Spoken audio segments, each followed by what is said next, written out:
Hello students, we will be starting with the lecture number 4 that is on the non-cyclic photophosphorylation. So earlier we have seen that what is photosynthesis, what is the site of photosynthesis. In the third lecture we have seen what is the role of light and what are the pigments that are involved in the photosynthesis. And now we are going to conduct the lecture number 4, that is on the non-cyclic photophosphorylation.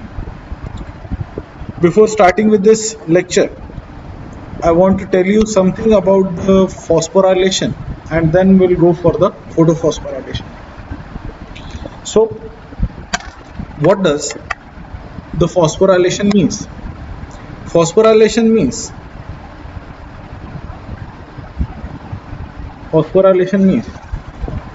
addition of phosphate on the substrate.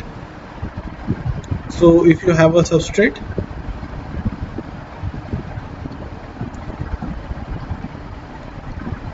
when you are having a substrate and you are going to add phosphate group on it, then it is called as phosphorylation. So this is basically a phosphate group,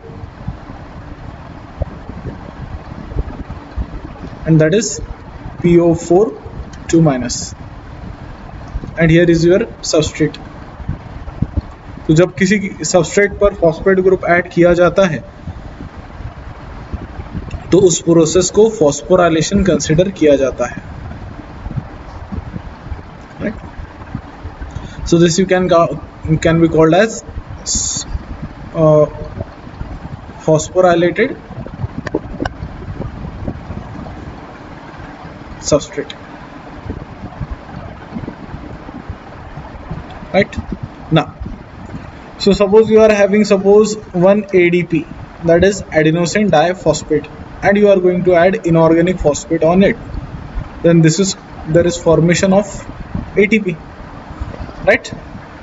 adenosine diphosphate पर जब हम एक inorganic phosphate add कर देंगे तो क्या बन जाएगा? ATP. और जब ATP बनेगा तो अब हम इस प्रोसेस को क्या कह सकते हैं? This process can be called as phosphorylation. So addition of inorganic phosphate on a substrate, right, is called as phosphorylation. Now, for this energy there is for this process there is requirement of energy. तो अब ये energy आई कहाँ से? इस process के लिए energy लगती है, तो ये एनर्जी आई कहाँ से? ये एनर्जी या तो लाइट से आ सकती है, तो अगर इस प्रोसेस को प्रोवाइड की जाने वाली एनर्जी लाइट से आई है तो फिर हम उस प्रोसेस को कहते हैं फोटो फॉस्फोराइलेशन. राइट? अगर इस प्रोसेस के लिए जो लगने वाली एनर्जी है वो अगर लाइट के द्वारा आती है तो हम उसे फोटोफॉस्फोरिलेशन कहते हैं. अगर यही एनर्जी ऑक्सीडेशन रिडक्शन रिएक्शन से आती है तो हम इसे ऑक्सीडेटिव फॉस्फोरिलेशन कहते हैं.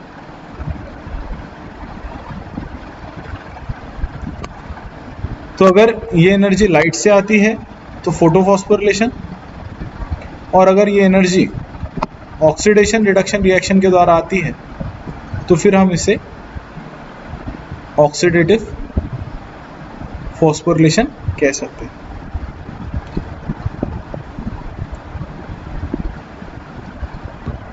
फॉस्फोरिलेशन. अब तीसरा जो वे है जहाँ से एनर्जी आ सकती है वो रास्ता है कि आपके सबस्ट्रेट में से एनर्जी आए, जो सबस्ट्रेट है वही एनर्जी को प्रोवाइड करे. तो इस तरीके के फॉस्फोरिलेशन को कहते हैं substrate level phosphorylation. Such type of phosphorylation is called as substrate level phosphorylation.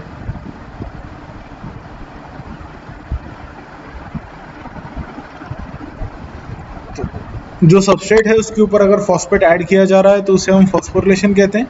Right? Phosphate का मतलब PO4 2-, राइट? तो अगर आप एडीपी पर, दैट इज एडिनोसिन डाइफॉस्फेट पर कोई फॉस्फेट ऐड करते हो तो उसे हम कहते हैं फॉस्फोराइलेशन। उस प्रोसेस को हम कह सकते हैं फॉस्फोराइलेशन। इस प्रोसेस के लिए किसकी एनर्जी रिक्वायर्ड होती है?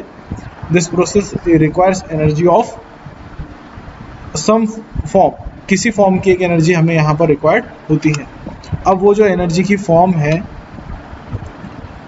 उस फॉर्म की जो एनर्जी है उस एक मिनट, हाँ, तो वो जो एनर्जी आ रही है वो कहाँ से आ रही है? बेसिकली अगर लाइट से आ रही है तो हम उसे क्या कहेंगे? फोटोफॉस्फोरिलेशन। अगर वो एनर्जी सबस्ट्रेट के माध्यम से आ रही है तो उसे हम कहेंगे सबस्ट्रेट लेवल फॉस्फोरिलेशन। और अगर वो एनर्जी ऑक्सीडेशन रिडक्शन रिएक्शंस के फॉर्म में आ रही है तब हम उसे कहेंगे ऑक्सीडेटिव फॉस्फोराइलेशन, राइट। सो फॉस्फोरिलेशन के अलग अलग तरीके हो सकते हैं, फोटोफॉस्फोरिलेशन, ऑक्सीडेटिव फॉस्फोरिलेशन और सबस्ट्रेट लेवल फॉस्फोरिलेशन। अब ये फोटोफॉस्फोरिलेशन होता कहाँ पर है?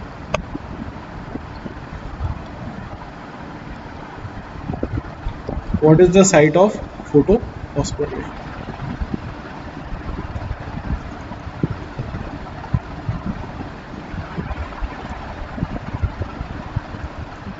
साइट क्या है?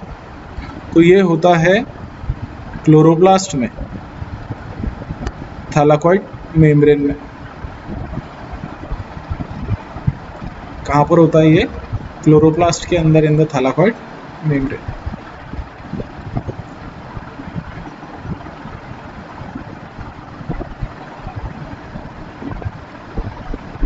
इसके बाद में जो नेक्स्ट है वो है ऑक्सीडेटिव फॉस्फोरिलेशन। तो ये होता है माइटोकॉन्ड्रिया में, right, it happens in the mitochondria. और एक होता है सबस्ट्रेट लेवल फॉस्फोराइलेशन, ये होता है ग्लाइकोलिसिस में और टीसीए में। ये होता है ग्लाइकोलिसिस और टीसीए, राइट। सो फॉस्फोरिलेशन तीनों के अलग अलग प्लेस है। फोटोफॉस्फोरिलेशन जहाँ पर लाइट की एनर्जी को यूज करके आप एटीपी का सिंथेसिस करते हो तो उसे हम फोटोफॉस्फोरिलेशन कहते हैं, क्लोरोप्लास्ट में होता है। जब हम ऑक्सीडेशन रिडक्शन रिएक्शन की एनर्जी को यूज करते हैं और एटीपी सिंथेसिस करते हैं तो ये प्रोसेस होती है माइटोकॉन्ड्रिया में। और जब हम सबस्ट्रेट लेवल फॉस्फोरिलेशन करते हैं तो ये प्रोसेस होती है ग्लाइकोलिसिस या टीसीए में, ओके ना। So what is photophosphorylation?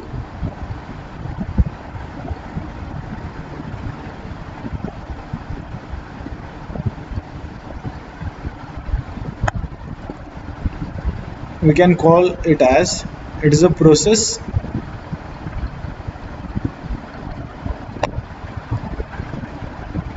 in which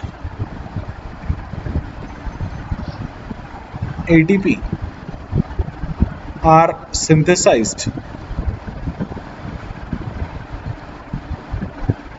by using the energy from light। तो ये वो प्रोसेस है जहां पर एटीपी का सिंथेसिस होता है और जो एनर्जी यूज की जाती है वो कौन सी एनर्जी है? It is the energy of light.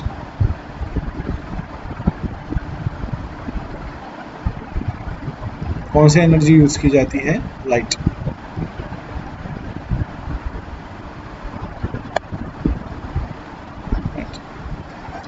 So photophosphorylation is the process where light energy is used for the synthesis of ATP. Now where it is carried out, ये होता कहाँ पर है? तो ये होता है आपके क्लोरोप्लास्ट में और क्लोरोप्लास्ट में भी बेसिकली थैलाकॉइड्स में। कहाँ पर होता है? क्लोरोप्लास्ट में भी thylakoid. It occurs in the chloroplast and your thylakoids, right? Now So this is the structure of chloroplast.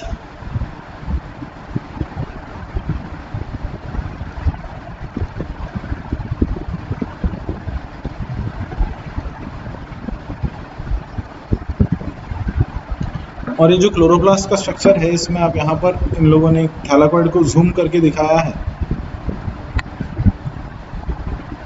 This is the थैलाकोइड.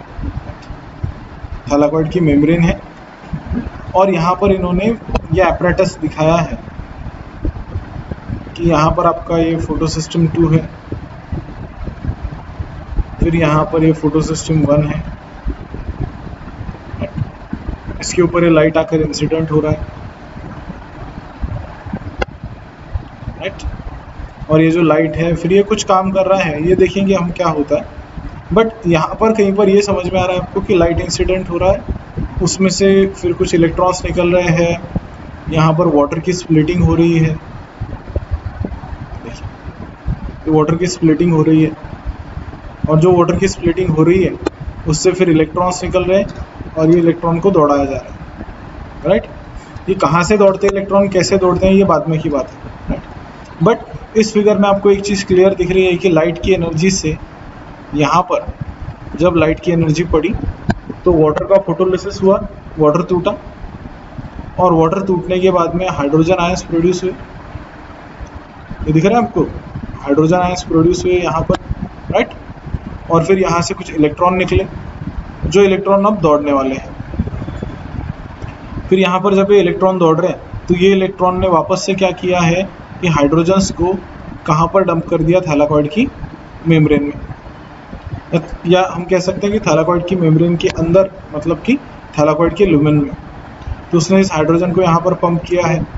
Finally ये जो इलेक्ट्रॉन्स है, ये इलेक्ट्रॉन फोटो सिस्टम 1 के पास आ रहे हैं, और फोटो सिस्टम 1 से इलेक्ट्रॉन किसको दिए जा रहे हैं, this electrons are given to the NADP positive, जो कि इलेक्ट्रॉन और H पॉजिटिव को लेकर के क्या बना देता है, NADPH, राइट.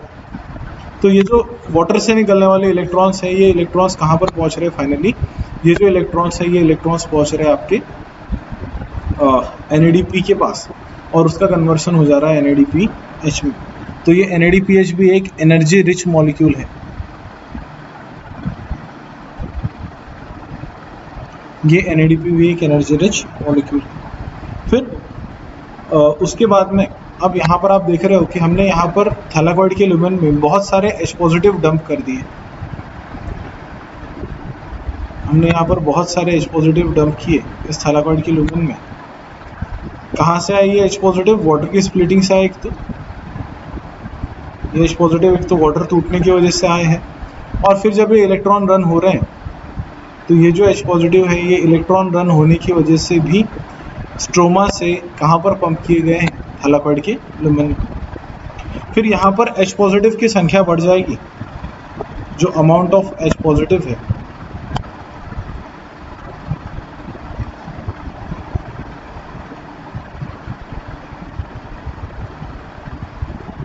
वो यहाँ पर इंक्रीज हो जाएगा. और यहाँ पर H पॉजिटिव बढ़ने की वजह से फिर इधर H पॉजिटिव का हाई कॉन्सेंट्रेशन होगा थैलाकोइड के अंदर, और H पॉजिटिव का लो कॉन्सेंट्रेशन होगा थैलाकोइड के बाहर, मतलब कि कहाँ पर, स्ट्रोमा में, लो H पॉजिटिव. तो H पॉजिटिव का ज़्यादा कॉन्सेंट्रेशन है थैलाकोइड के लुमेन में और कम कॉन्सेंट्रेशन है थैलाकोइड के बाहर. अब यहाँ पर आपको एक मॉलिक्यूल दिख रहा है जिसका नाम है ATP सिंथेस. ये दिख रहा है, एक कॉम्प्लेक्स है ATP सिंथेस. इस कॉम्प्लेक्स का काम क्या है कि ये H पॉजिटिव को पकड़ता है, और H पॉजिटिव को पकड़ने के बाद में ये इस H पॉजिटिव को उसके हाई कॉन्सेंट्रेशन से लो कॉन्सेंट्रेशन की तरफ ट्रांसपोर्ट करता है. समझ में आ रहा है कि ये H पॉजिटिव को उसके हाई कॉन्सेंट्रेशन से लो कॉन्सेंट्रेशन की तरफ पुट कर रहा है. और जब ये इस तरीके का काम करता है तो यहाँ से क्या निकलती है, एनर्जी. जब H पॉजिटिव उनके हाई कॉन्सेंट्रेशन से लो कॉन्सेंट्रेशन की तरफ मूव होते हैं तो उससे क्या निकलती है, एनर्जी. और वो एनर्जी किस प्रोसेस के लिए यूज़ की जा रही है, that energy is used for the synthesis of ATP. Clear? That energy is used for the synthesis of ATP. अब ध्यान दें क्या हो रहा है नॉन साइक्लिक फोटोफॉस्फोरिलेशन में। सबसे पहले आप दो वाटर मॉलिक्यूल्स को तोड़ते हो। तो वाटर मॉलिक्यूल को जब आप तोड़ते हो किसकी एनर्जी लेकर के? You are going to break this water molecule by using energy of light. Light की एनर्जी लेते हो, वाटर को तोड़ते हो, वाटर में से क्या निकलता है? 4H पॉजिटिव प्लस 4 इलेक्ट्रॉन और प्लस एक ऑक्सीजन का मॉलिक्यूल। तो जब आप दो वाटर मॉलिक्यूल्स को तोड़ते हो लाइट की एनर्जी को लेकर के तो उससे 4H पॉजिटिव बनते हैं, 4 इलेक्ट्रॉन निकलते हैं और एक ऑक्सीजन का मॉलिक्यूल बनता है। तो ऑक्सीजन यहाँ पर इवॉल्व हो जाता है, ये रिलीज का साइन है कि ऑक्सीजन इवॉल्व हो रहा है। 4 इलेक्ट्रॉन्स है और 4 H positive. Now on the other hand ये 4 H पॉजिटिव कहाँ पर डंप किए गए? थैलाकॉइड ल्यूमेन में, राइट? थैलाकॉइड के अंदर ये डंप कर दिए गए, थैलाकॉइड के अंदर फेंक दिए गए। 4 जो इलेक्ट्रॉन है वो कहाँ पर भेजे गए? वो 4 इलेक्ट्रॉन्स भेजे गए कहाँ पर? इलेक्ट्रॉन ट्रांसपोर्ट चेन में, या आप इसको क्या कहते हो? Z स्कीम, या इसी को हम कहते हैं नॉन साइक्लिक फोटोफॉस्फोरिलेशन। मतलब इलेक्ट्रॉन दौड़ते हैं तो उस प्रोसेस को हम कहते हैं नॉन साइक्लिक फोटोफॉस्फोरिलेशन। फिर यहाँ पर ये जो 4 इलेक्ट्रॉन दौड़ रहे हैं उससे 8H पॉजिटिव फिर से डंप किए गए। ये 8H पॉजिटिव कहाँ से आए? ये आए स्ट्रोमा से, और स्ट्रोमा से ये 8H पॉजिटिव कहाँ पर डंप कर दिए गए? इन द थैलाकॉइड ल्यूमेन। कहाँ पर डंप कर दिए गए? थैलाकॉइड ल्यूमेन में। तो जब दो वाटर मॉलिक्यूल ब्रेक हो रहे हैं तो इससे कितने H पॉजिटिव थैलाकॉइड के ल्यूमेन में जा रहे हैं? टोटल 12 H पॉजिटिव कहाँ से आए? 4 H पॉजिटिव जो वाटर के टूटे थे वो, राइट? और हर इलेक्ट्रॉन के लिए 2 H positive during the non cyclic photophosphorylation. तो यहाँ पर ये हो गए टोटल 8। कितने हो गए ये? 8। तो जो 8H पॉजिटिव है वो 8H पॉजिटिव आपको यहाँ से मिले, राइट? तो 8 और 4 12। मतलब जब दो वाटर के मॉलिक्यूल टूटते हैं तो उन वाटर मॉलिक्यूल में से क्या निकलते हैं? 12H positive, right? उन दो वाटर मॉलिक्यूल में से 4H पॉजिटिव निकलते हैं, राइट? जो कि थैलाकॉइड ल्यूमेन में चले जाते हैं। फिर इसमें से 4 और इलेक्ट्रॉन निकलते हैं जो कि Z स्कीम में दौड़ते हैं या आप नॉन साइक्लिक फोटोफॉस्फोरिलेशन में दौड़ते हैं, जिसकी वजह से स्ट्रोमा से थैलाकॉइड ल्यूमेन में 8H पॉजिटिव भेज दिए जाते हैं। और फाइनली यहाँ पर एक ऑक्सीजन का रिलीज होता है इस प्रोसेस में, और यहाँ पर टोटल 12H पॉजिटिव कहाँ पर आ जाते हैं? थैलाकॉइड के ल्यूमेन में। थैलाकॉइड के ल्यूमेन में 12H पॉजिटिव आ जाते हैं। तो इस तरीके से थैलाकॉइड के ल्यूमेन में किसकी कॉन्सेंट्रेशन बढ़ती है? इस तरीके से जो आपका थैलाकॉइड का ल्यूमेन है, ये जो पोर्शन है, यहाँ पर हर एक ऑक्सीजन के रिलीज या हर दो वाटर मॉलिक्यूल टूटने के साथ में 12H पॉजिटिव आ जाते हैं। और ये जो 12H पॉजिटिव है इसको फिर ये यहाँ पर एक्यूमुलेट होते हैं, और इसी 12H पॉजिटिव को जब हम इसके हाई कॉन्सेंट्रेशन से, मतलब इसके ज़्यादा कॉन्सेंट्रेशन से लो कॉन्सेंट्रेशन पर भेजते हैं, तो जो एनर्जी निकलती है उस एनर्जी का यूटिलाइजेशन किस चीज़ के लिए किया जाता है? For the synthesis of ATP, right? This is used for the synthesis of ATP.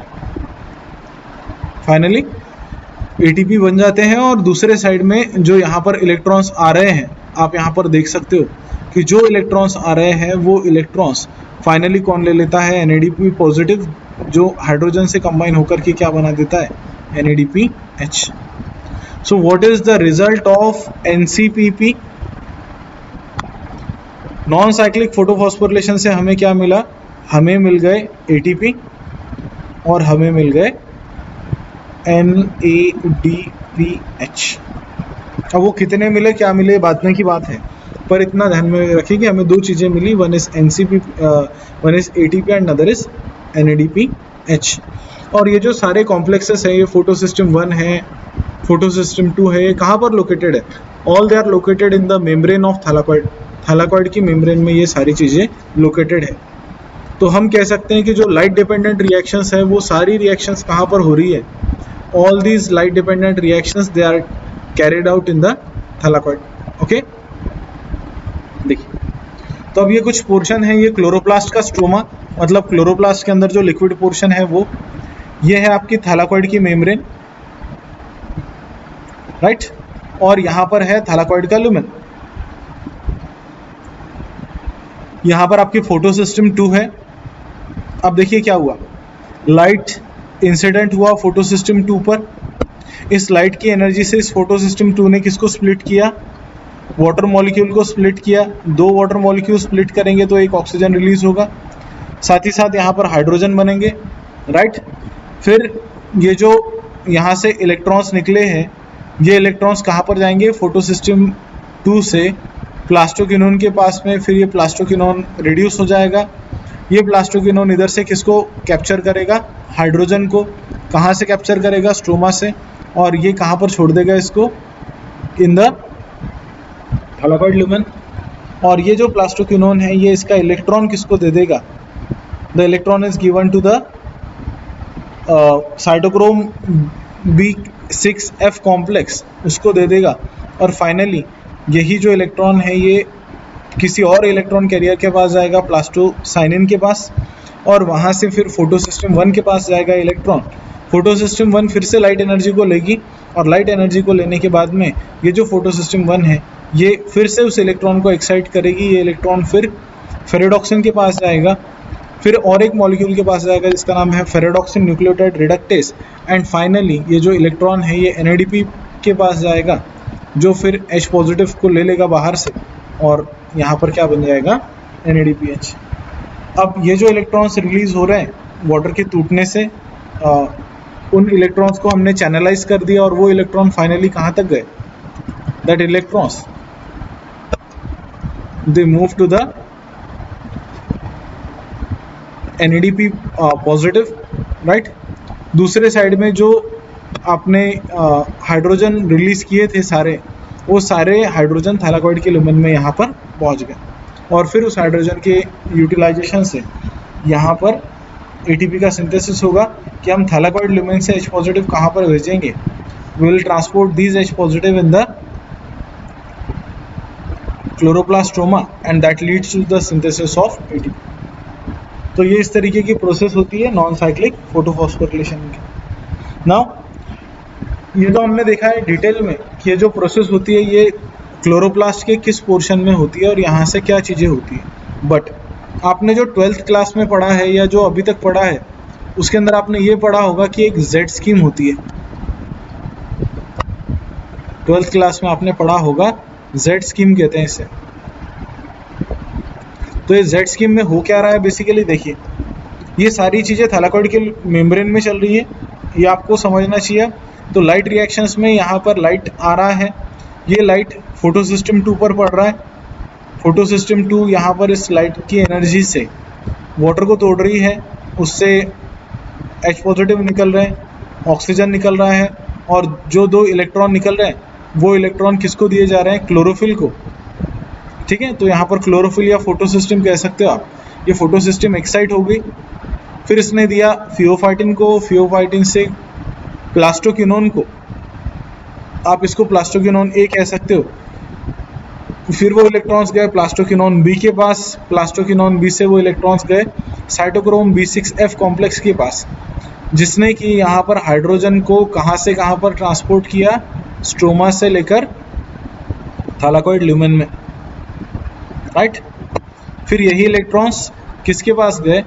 Plastocyanin के पास गए, प्लास्टोसाइनिन से फिर P700 that is photo system 1, और फिर यहाँ से ये जो इलेक्ट्रॉन्स हैं यही इलेक्ट्रॉन्स एक्साइट होकर के फिर किसी modified form of chlorophyll that is chlorophyll A के पास गए, राइट। तो इसको A0 कहते हैं इस इलेक्ट्रॉन एक्सेप्टर को। इस इलेक्ट्रॉन एक्सेप्टर ने A1 को दे दिया, A1 ने फिर आयरन सल्फर कॉम्प्लेक्स को दिया जिसको FeS कॉम्प्लेक्स भी कहते हैं। And finally this electrons are taken up by the ferredoxin, ferredoxin से कोई फ्लैवोप्रोटीन के पास जाते हैं और फाइनली ये जो इलेक्ट्रॉन्स हैं ये इलेक्ट्रॉन को लेने वाला कौन है, NADP, जो NADP इसको ले लेगा और फिर इससे क्या बन जाएगा, NADPH। और ये NADPH कहाँ पर जाएंगे, they move in the Calvin cycle, right. तो ये जो ATP यहाँ से बन रहे हैं ये ATP भी सारे केल्विन साइकिल में यूज होंगे और फिर NADPH जो है वो भी यहाँ पर किस में यूज होगा, that will be used in the Calvin cycle, that is called as synthesis part of photosynthesis.